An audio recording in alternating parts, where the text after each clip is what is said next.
Boa noite a todos. Então, hoje nós estamos no último trimestre, no quarto trimestre de 1861. Nós estamos no tema 17, né? Acabando mais um ano. Então, sempre começamos pelos artigos utilizados nas obras básicas.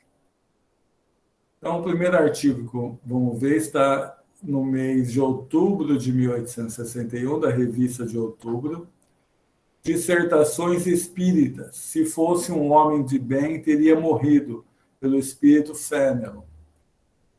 E Kardec colocou esse artigo no Evangelho segundo o Espiritismo, capítulo 5º, Bem-aventurados aflitos, item 22, se fosse um homem de bem, teria morrido Fenelon. Esse item é muitíssimo conhecido de todos os espíritas, que ele é bastante importante dentro do capítulo Bem-aventurados aflitos. Um outro artigo de outubro, nós vamos encontrar também nas dissertações e ensinamentos espíritas diferentes maneiras de fazer a caridade. O espírito protetor. Kardec colocou no Evangelho segundo o Espiritismo, no capítulo 13º, que a vossa mão esquerda não saiba o que faz a direita, no item a caridade material e a caridade moral. Item 12, um espírito protetor.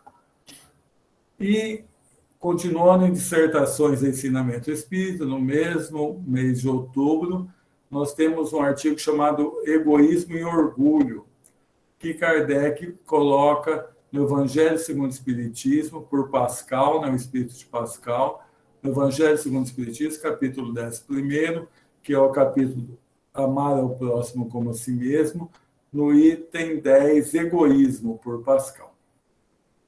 Agora nós vamos ver o primeiro artigo, que é bem conhecido de todos que já estão há algum tempo na doutrina espírita, o fato, mas tem muitas pessoas assim mais novas de idade que ainda não conhecem. Então é muito importante nós colocarmos essa passagem que teve no movimento espírita com Kardec, que foi bastante importante. Então, o artigo que está em novembro de 1861, Kardec coloca o nome de O Resto da Idade Média, o Auto de Fé das Obras Espíritas em Barcelona.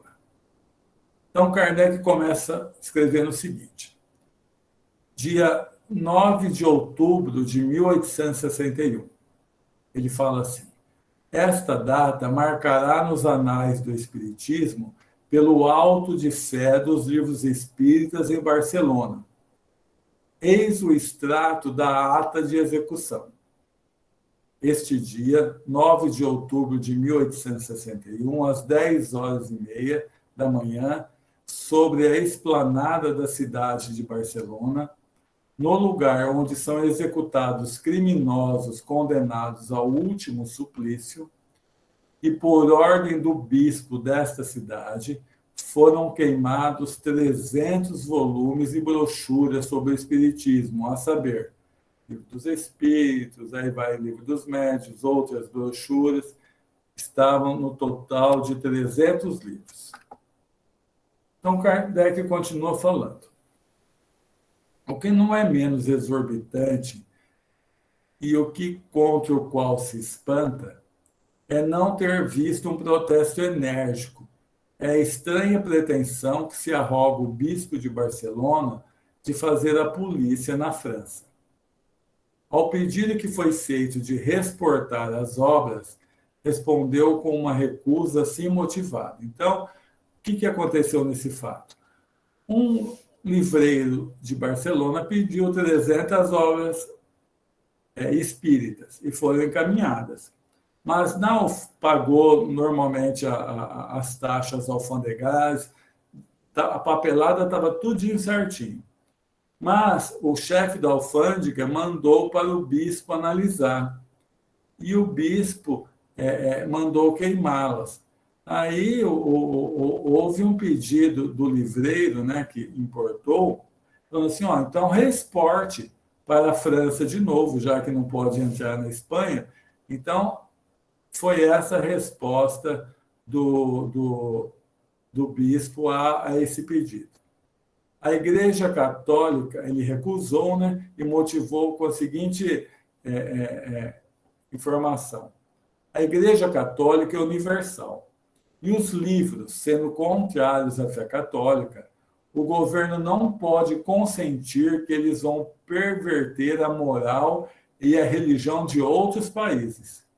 Assim, eis um bispo estrangeiro que se institui em juiz do que convém ou não convém à França.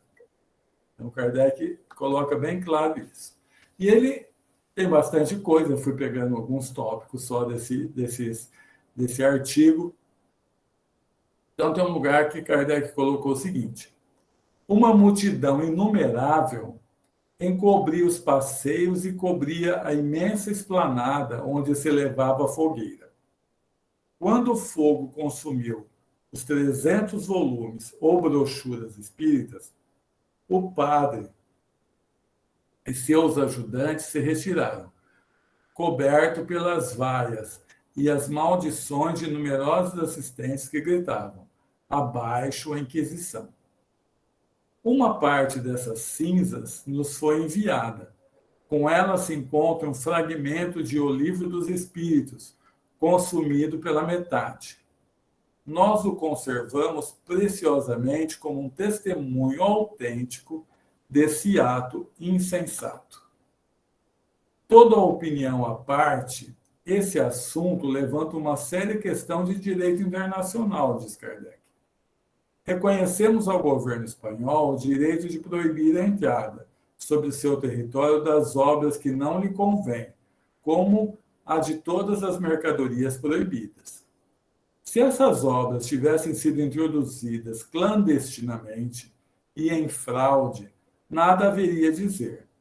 Era, pois, uma permissão legalmente solicitada. Esta acreditou dever referi-la à autoridade episcopal, que, sem outra forma de processo, condena as obras a serem queimadas pela mão do carrasco. O destinatário pediu, então, para reportá-la para o lugar de origem, e lhe foi respondido conforme o relatado acima. Perguntamos se a destruição dessa propriedade em tais circunstâncias não é um ato arbitrário e fora do direito comum.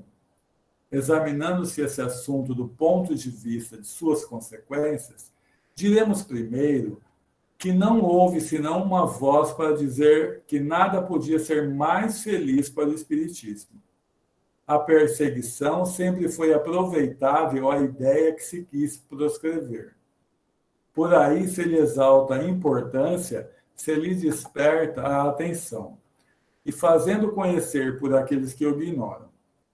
Graças a esse zelo imprudente, todo mundo em Espanha vai ouvir falar do Espiritismo e quererá saber o que é e tudo o que desejamos. Então, tudo que é proibido, ele desperta atenção. No caso que foi condenado a ser queimado, né, em fogueira, um auto de fé, aí desperta muito mais atenção. Muitas pessoas que não tinham nem interesse ainda voltado para ler alguma coisa sobre o Espiritismo, foram ver do que se tratava, porque se foi uma coisa que demandou tanto alarde, deveria ser uma coisa digna de ser lida, né? Então, Kardec, isso que ele está falando aí. Os principais jornais da Espanha deram conta detalhada desse fato, que os órgãos da imprensa liberal desse país justamente estigmatizaram. Há de se notar que na França os jornais liberais se limitaram a mencioná-la sem comentário. Kardec tem um parágrafo inteiro que ele fala disso, né? Que são coisas que ele reclama dos jornais que os jornais, bem dizer, não estavam nem aí nesse início do Espiritismo com uma flagrante violência, né, contra a doutrina. E no livro Obras Póstumas, nós vamos encontrar, sob o nome de Artigo de Fé em Barcelona, uma comunicação de 21 de setembro de 1861, ou seja, mais ou menos umas 2 semanas antes do auto de fé, mas nesse momento já havia sido apreendido os livros e as brochuras. Então, Kardec colocou o seguinte: as reclamações, ele falou outras coisas, né? Nós vamos pegar a partir desse ponto. As reclamações feitas junto ao cônsul francês em Barcelona foram sem resultado. O senhor Lachatre me perguntou se era preciso submetê-los, foi o livreiro, né, à autoridade superior. O meu conselho foi de deixar consumar-se esse ato arbitrário. Todavia, acreditei dever tomar o meu guia espiritual. Então, era um assunto bastante importante. Kardec resolveu perguntar ao Espírito de Verdade o que ele achava sobre isso. Então, pergunta a verdade. Não ignorais, sem dúvida, o que vem de se passar em Barcelona a respeito das obras espíritas. Teríeis a bondade de me dizer se convém perseguir a sua restituição? O Espírito responde o seguinte: em direito, podes reclamar essas obras, e delas certamente obtereis a restituição, dirigindo-se ao ministro dos Assuntos Estrangeiros da França. Mas a minha opinião é que resultará desse auto de fé um bem maior que não produziria a leitura de alguns volumes. A perda material não é nada em comparação com a repercussão que semelhante fato dará à doutrina. Compreendes o quanto uma perseguição tão ridícula e tão atrasada poderá fazer o espiritismo progredir na Espanha? As ideias se difundirão, e com tanto mais rapidez, e as obras serão procuradas com tanta mais diligência quanto as tiver queimado. Tudo está bem. Aí Kardec fala assim: convém fazer a esse respeito algum artigo no próximo número da revista? Ele falou: não, espero o auto de fé. E o que aconteceu? No ano seguinte, em 1862, em agosto, Kardec recebeu a notícia que aquele bispo que comandou o ato de fé tinha morrido. Então, ele colocou um artigo em agosto de 1862 chamado Necrologia, Morte do Bispo de Barcelona. Ele não cita o nome do bispo. Então, ele coloca a seguinte situação: escrevem-nos da Espanha que o bispo de Barcelona, aquele que mandou queimar os 300 volumes espíritas pela mão do Carrasco em 9 de outubro de 1861, morreu no dia 9 deste mesmo mês e foi enterrado com a polpa costumeira devida aos chefes da igreja. Apenas 9 meses são decorridos e já esse auto de fé produziu os resultados pressentidos por todos, isto é, acelerou a propagação do espiritismo naquele país. Um de nossos correspondentes da Espanha, anunciando a morte do bispo de Barcelona, aconselha-nos a evocá-lo. Dispunhamos a fazê-lo e, em consequência, havíamos preparado algumas perguntas, quando ele se manifestou espontaneamente. Então, ele veio espontâneo, ele não veio através de evocação. Kardec já tinha até preparado as perguntas que ia fazer a ele. Então, quando ele se manifestou espontaneamente a um de nossos médiuns, respondendo por antecipação a todas as perguntas que lhe quereríamos fazer, e antes mesmo que elas fossem verbalizadas. Sua comunicação, de caráter absolutamente imprevisto, continha, entre outras, a seguinte passagem. Então, o que falou o bispo de Barcelona, já no plano espiritual? Auxiliado por vosso chefe espiritual, pude vir ensinar-vos com meu exemplo e vos dizer: não repilais nenhuma das ideias anunciadas, porque um dia que durará e pesará como um século. Essas ideias amontoadas clamarão como a voz do anjo: Caim, que fizeste do teu irmão? Que fizeste de nosso poder, que devia consolar e elevar a humanidade?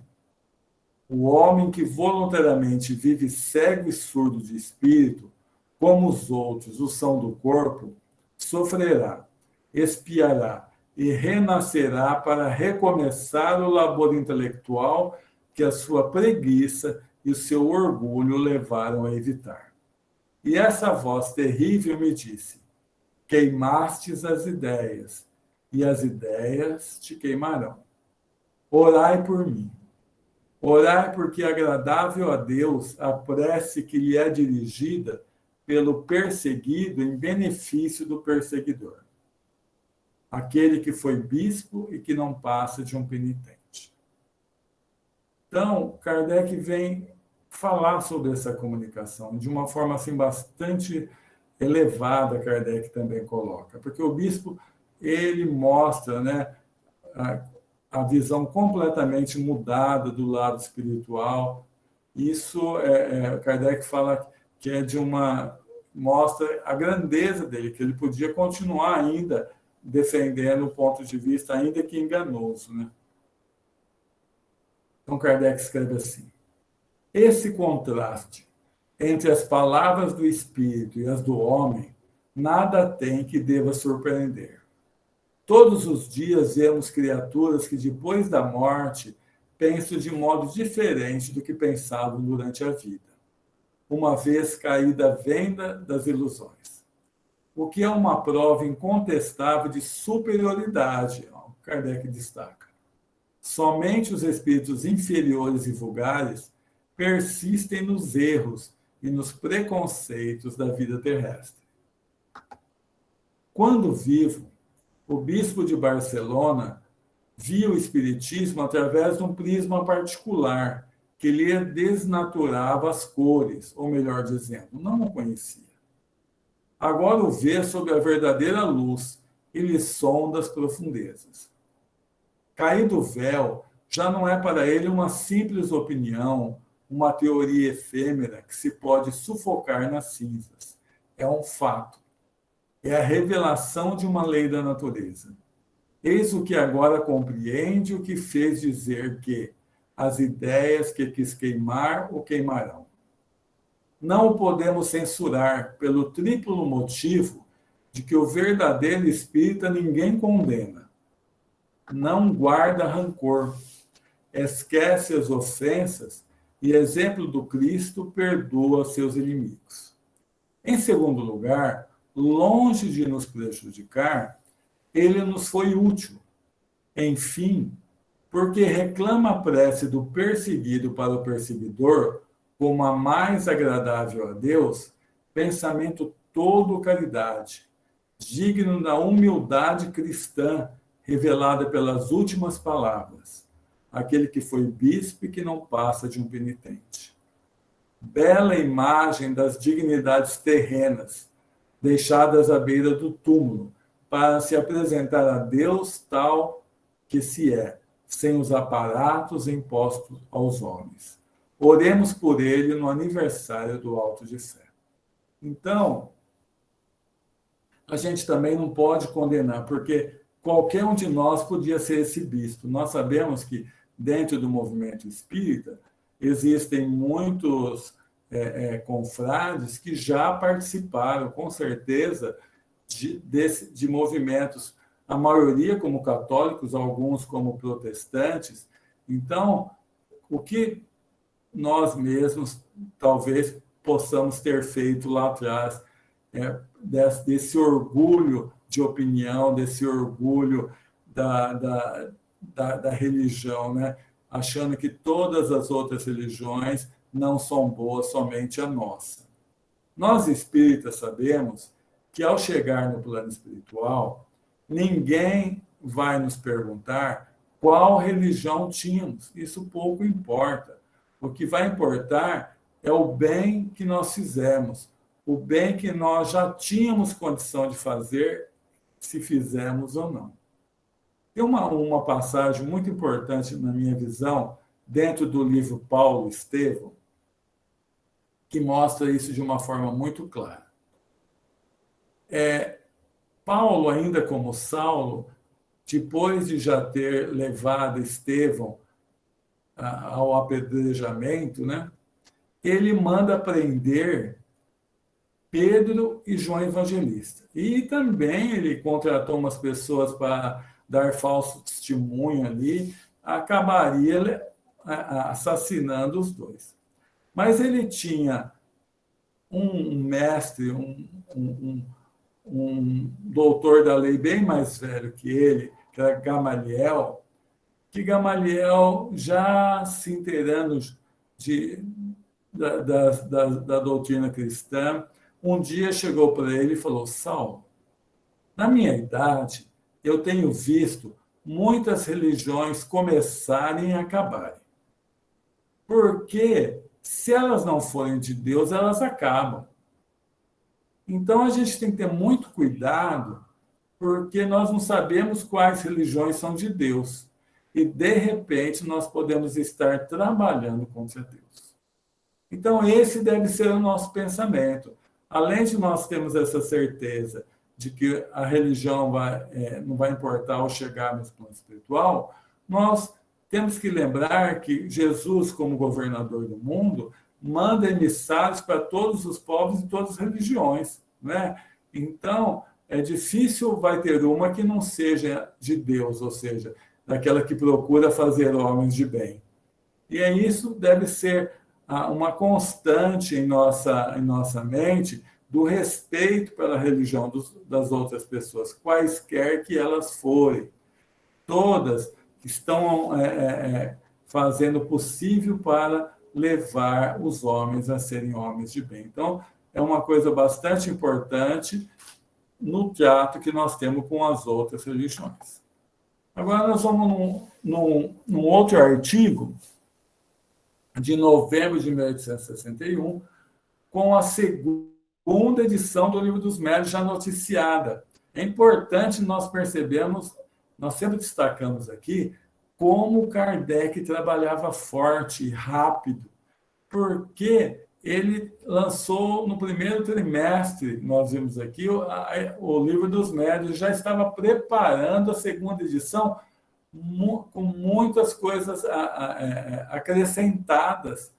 Isso que ele vai falar agora. Então, ele fala o seguinte, a primeira edição de O Livro dos Médiuns, publicada no começo desse ano, esgotou-se em alguns meses.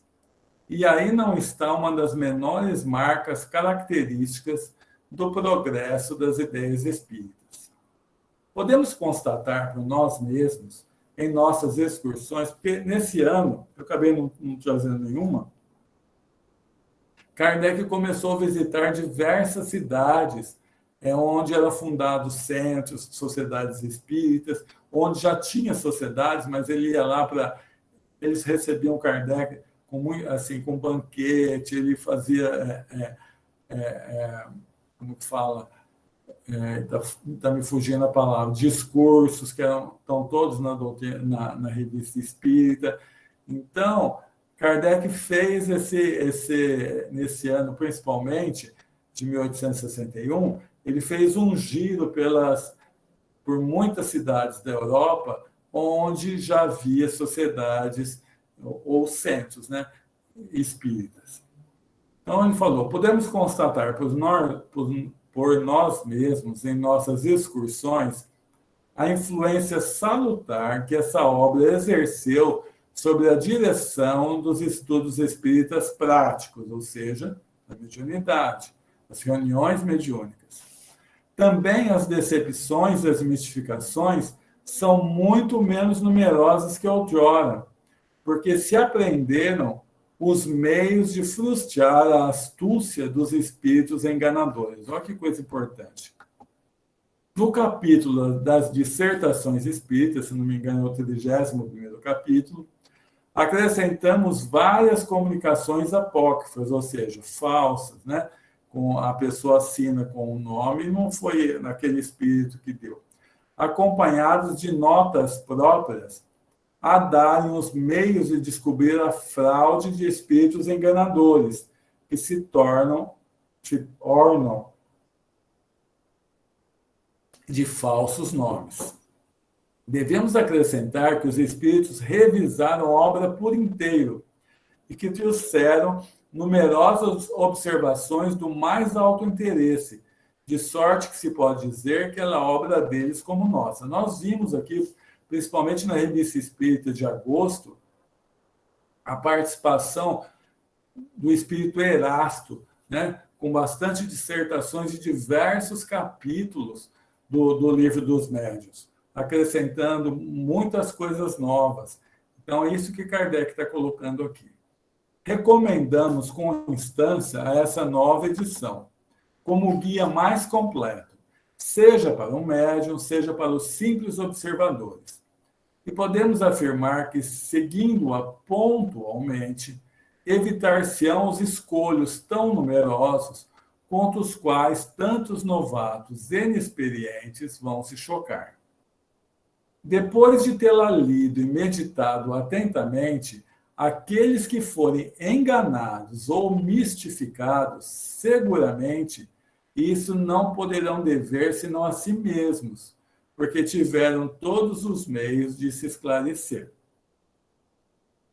Então, é importante, por isso que, por exemplo, no Grupo Espírita de Jesus de Nazaré, é necessário, além do Livro dos Espíritos e do Evangelho, a pessoa, para participar de uma reunião mediúnica, fazer o estudo do Livro dos Médiuns. Não quer dizer, por exemplo, que no meio de uma comunicação, um espírito não tente enganar a pessoa que está ali esclarecendo, conversando com ele. Mas é na análise da comunicação posterior que se vai ver se aquele espírito é aquele mesmo que se passou pelo nome que colocou, né? Então, é muito importante, e essa edição, me parece, não tenho essa certeza, que saiu no começo do ano seguinte, 1862, pelo menos isso que consta no Livro dos Médiuns vendidos agora, que está até o momento vigorando. E eu trouxe mais um artigo agora, Ensinamentos e Dissertações Espíritas, de um espírito protetor, onde ele vai colocar o nome de Os Pobres e os Ricos. Então, ele começa falando o seguinte: o ciúme é o companheiro do orgulho e da inveja.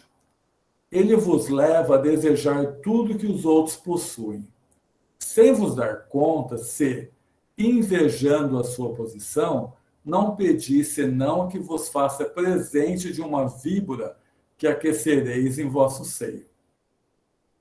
Invejais os ricos, e tendes sempre ciúmes deles. A vossa ambição e o vosso egoísmo vos levam a ter sede do ouro dos outros.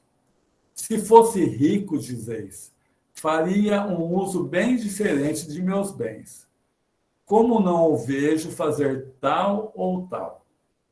Sabeis se quando tiverdes esse ouro, dele não farias um pior uso ainda? Então, nós vamos lembrar que quando fizemos o estudo do livro O Céu e o Inferno, da Condessa Paula, né? Que foi um espírito assim, muito evoluído. Desde pequena, ela tratava os empregados de onde ela tinha propriedade, porque ela era rica, era nobre, como se fossem irmãos. E ela corresponde àquela mulher que Kardec cita naquele item Infortúnios Ocultos, de uma mulher que era obrigada pela sua condição social a ir em festas com o marido, tudo, mas ela enchia uma carruagem de mantimentos e de roupas e de tudo, ia levar a todos aqueles que estavam passando fome naquela cidade. E ela tem até aquela passagem que ela leva a filha dela, e a filha fala assim, se ela não podia dar alguma coisa, ela falou assim, mas se eu der alguma coisa para você dar, eu que estou dando. Então, aprenda a fazer pequenas roupinhas para as crianças, aí você vai poder dar alguma coisa de si. E, saindo da casa onde ela foi, todos esperavam com uma alegria danada, tá?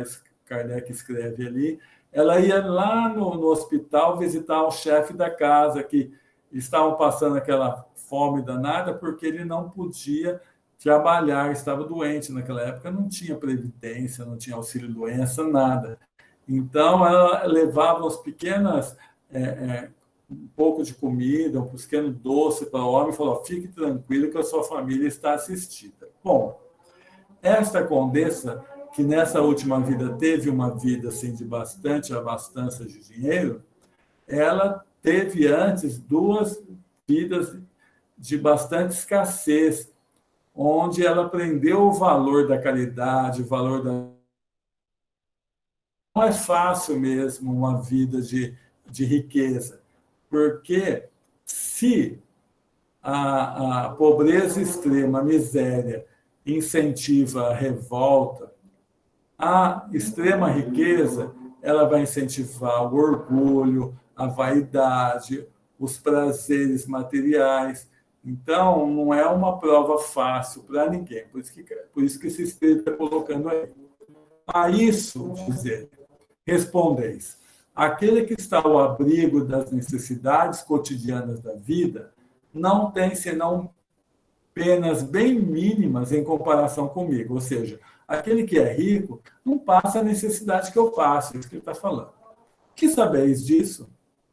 Aprendei que o rico não é senão um intendente de Deus, ou seja, alguém que foi colocado a responsabilidade sobre aquela riqueza. Se faz um mau uso de sua fortuna, lhe será expedida uma conta severa. Essa fortuna que Deus lhe dá e da qual aproveita sobre a terra é a sua punição, é a sua prova, é a sua expiação. Quantos tormentos o rico se dá para conservar esse ouro ao qual se prende tanto? E quando chega a sua última hora, quando lhe é necessário prestar as suas contas e que compreende nessa hora suprema que lhe revela quase sempre toda a conduta que devera ter, como ele treme, como tem medo, é que começa a compreender que faliu em sua missão, que foi um mandatário infiel e que suas contas vão ser complicadas. Os pobres trabalhadores, ao contrário, que tendo sofrido durante toda a vida e tenham estado presos à bigorna e ao arado, vem chegar à morte, essa libertação de todos os males, com reconhecimento, sobretudo se suportar as suas misérias com resignação e sem murmurar. Aí é o outro lado da moeda, né? A revolta, no caso da miséria, a murmuração, que vai ser a coisa ruim, né? Porque muitas vezes é uma prova que a pessoa tem que passar por ela ter usado mal a riqueza na outra vida. E ao murmurar contra Deus, ao blasfemar, ele está perdendo o mérito daquela prova que ele está passando. Crede-me, meus amigos, se vos fosse dado ver o rude pelourinho, ao qual a fortuna prende os ricos, vós, cujo coração é bom, porque passastes por todas as estamenhas da infelicidade, dirias como Cristo: quando o vosso amor próprio fosse esmagado pelo luxo dos opulentes da terra. Perdoai-lhes, meu Deus, não sabem o que fazem. E dormireis sobre o vosso rude travesseiro, acrescentando: meu Deus, abençoai-me e que a vossa vontade seja feita. Então, essa questão das coisas materiais, é importante nós sempre destacarmos que no capítulo 16º, né, não servir a Deus e a mamon do Evangelho segundo o Espiritismo, há aquela parte que não há como dividir-se a riqueza igualmente para todos. Por quê? Porque se fosse assim, vamos dizer, ninguém ia trabalhar, mas no dia seguinte alguém precisava: eu não quero carpir meu quintal. O vizinho falava: eu carpo, mas eu cobro. Quer dizer, aquela coisa que estava perfeitamente dividida não ia durar um dia. Então, o que nós temos que buscar sempre é a parte social, ou seja, que aqueles que têm menos não sintam a falta do básico, que é uma casa para morar, a escola para os filhos, a alimentação, né? As roupas para poder vestir, o trabalho. Isso, a garantia dessa parte social, que é essencial. Porque nós podemos lembrar que quando daqueles espíritos que vieram de Júpiter, perguntaram para ele se lá havia uma perfeita divisão das riquezas. Falou que não.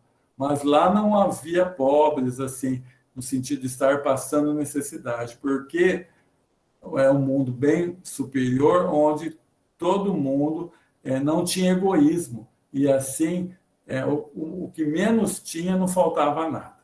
Então, eu terminei um pouquinho antes hoje, 3 minutos antes, e eu vou passar para vocês, se tiverem alguma questão, se tiverem também alguma dúvida, alguma contribuição, fiquem à vontade. O auto de fé teve uma repercussão muito grande mesmo, né?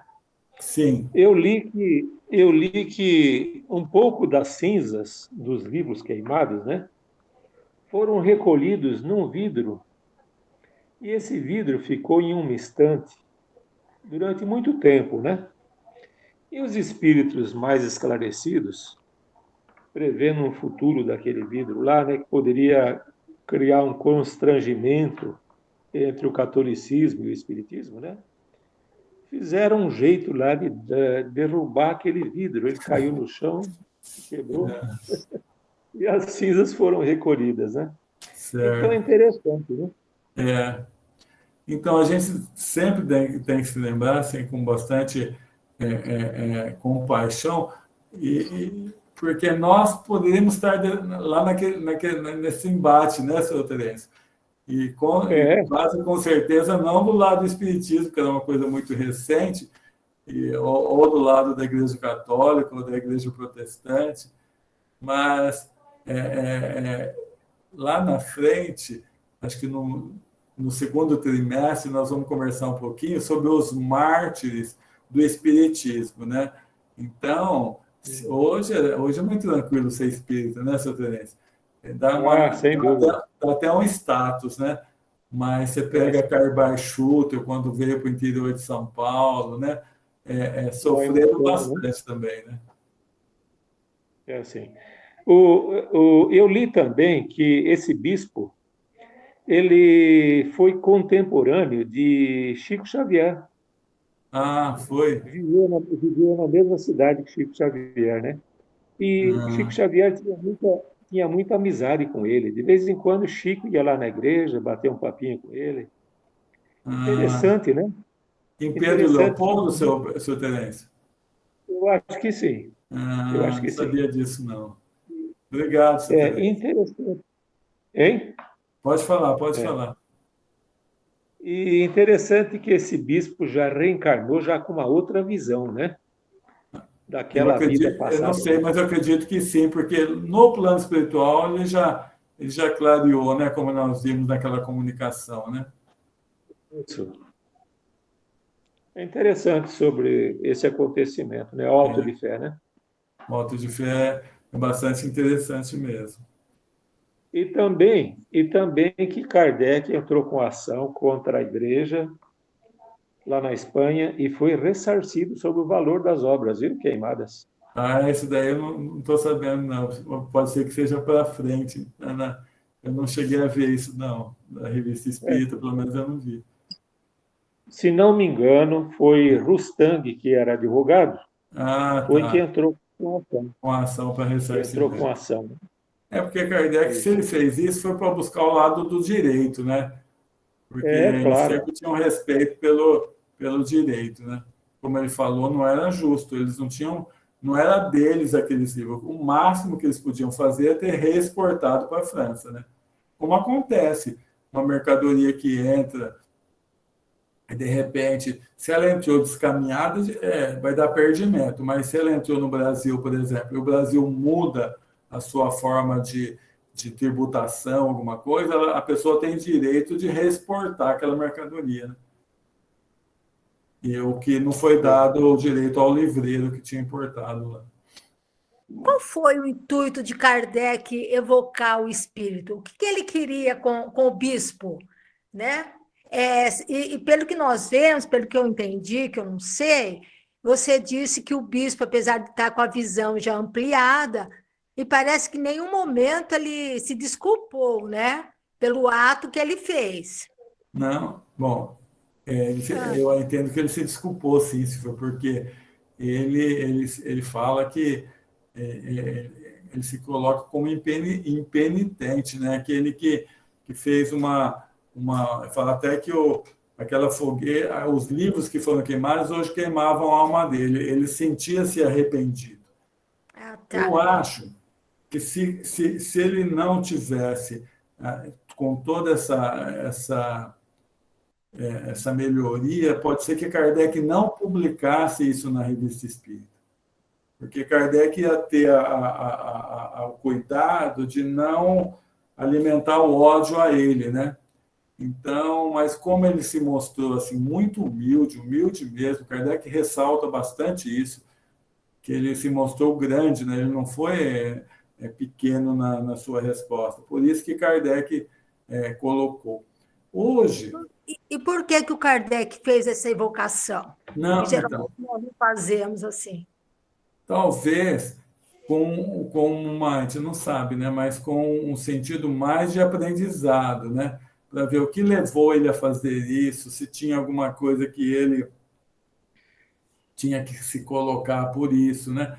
Mas ele não chegou a ser evocado. Ele respondeu as perguntas espontaneamente, sem que Kardec tivesse feito as perguntas.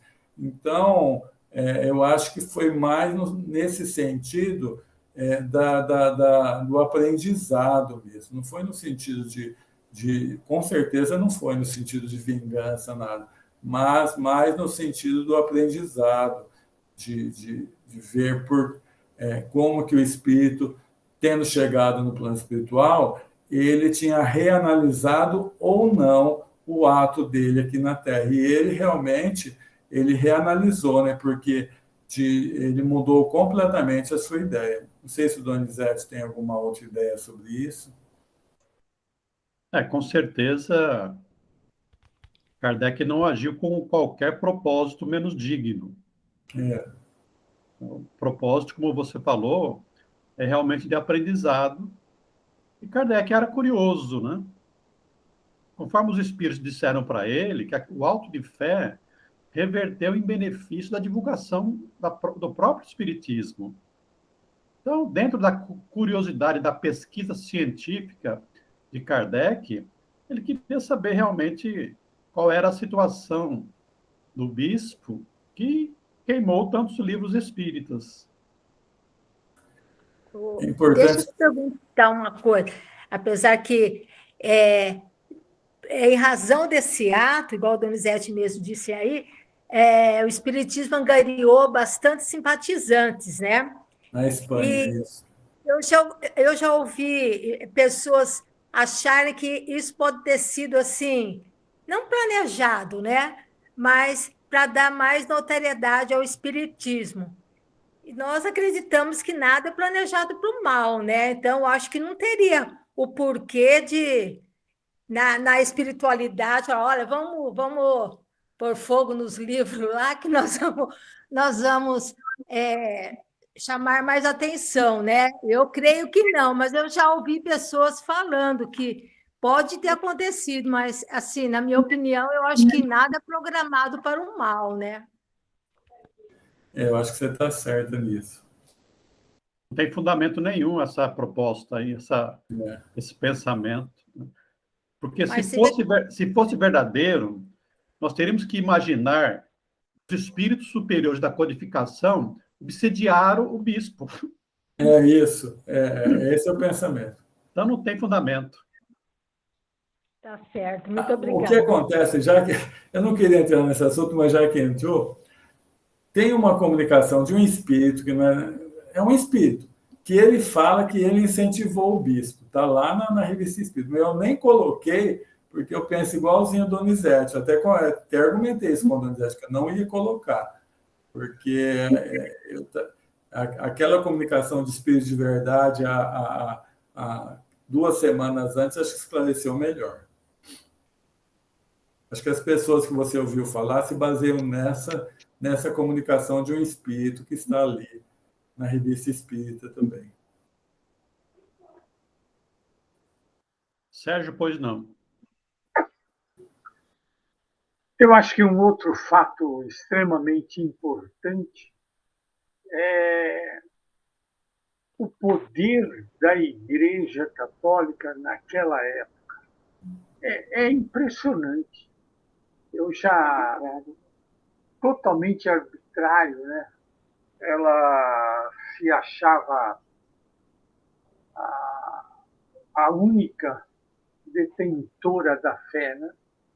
E, para você ter uma ideia, conseguir queimar livros em praça pública, né? E as autoridades concedem esse direito. É um negócio assim complicado.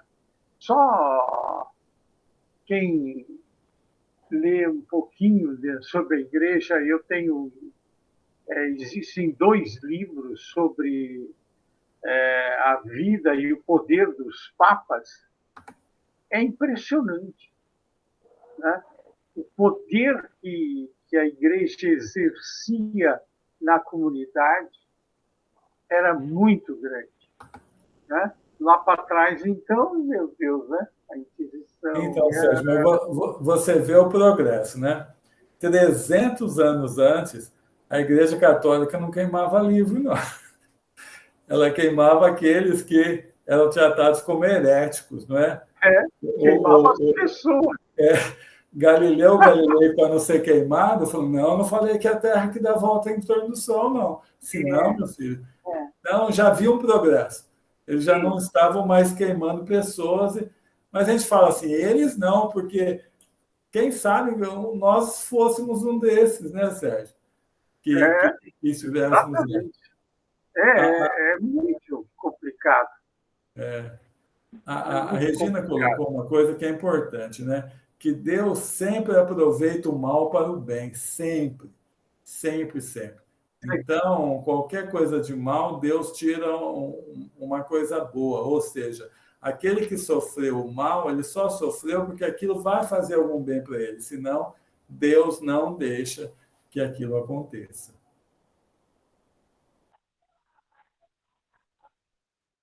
No século XIX, na época de Kardec, a Inquisição nos demais países já estavam sem poder. A Espanha, onde a Inquisição foi mais violenta, era o último bastião da igreja ali na Inquisição. Tanto que o povo já estava ali se rebelando contra ela.